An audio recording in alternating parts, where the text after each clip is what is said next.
In the late 1990s and early 2000s, adolescence had a sound.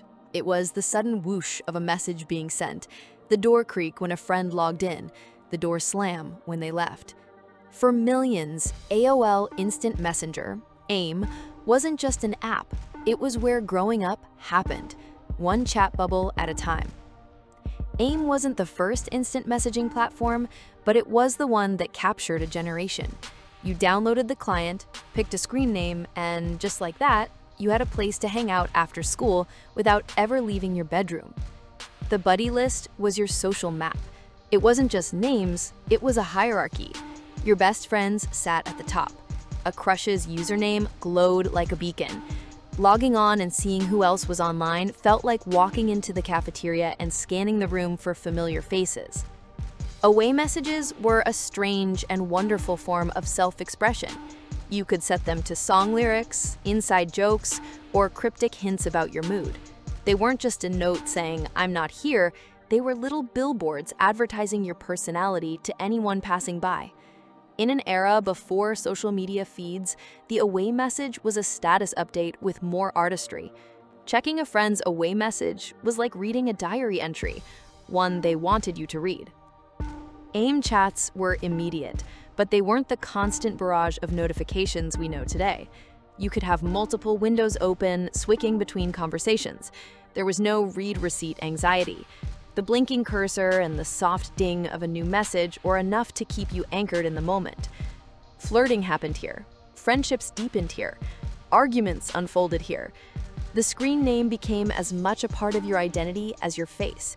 And some friendships existed entirely in that digital space. People you might never meet in person, but who felt as close as anyone in your real life. Your AIM buddy list was more than a contact sheet. It was a reflection of your social standing. Who you added, who you blocked, and where you placed people in your list carried meaning. Seeing someone log on and not message you could feel like a silent snub. And yet, AIM gave you space to craft your social persona. You could log in as invisible to see who was around without being seen yourself. You could set a witty or mysterious profile. Social navigation wasn't just about what you said, but how you appeared in that little window. The fall of AIM wasn't sudden. It was gradual erosion. By the late 2000s, texting was becoming the default way to reach friends instantly. Facebook's chat feature pulled people into its ecosystem. AIM lingered, but the buddy list started to feel empty. Smartphones finished the job. Messaging moved into apps that lived in your pocket, always on, always connected. The ritual of logging into AIM, of deciding when to be available, didn't fit into the new always online world. AOL officially shut it down in 2017, but in truth, its golden age had ended nearly a decade earlier. AIM is gone, but its imprint is everywhere. Group chats, status updates, read receipts, all carry traces of the instant messenger era. The difference is that AIM existed in a windowed space, separate from the rest of your life. When you closed the program, the world of the buddy list stayed behind the glass. For those who grew up with it, AIM was more than a chat service. It was the first space where many learned to navigate friendship, crushes, and conflict in a purely digital setting.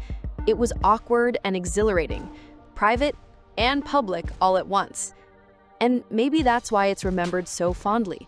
Not because it was perfect, but because it was the first time a generation got to write themselves into existence in real time, one away message and one ding at a time.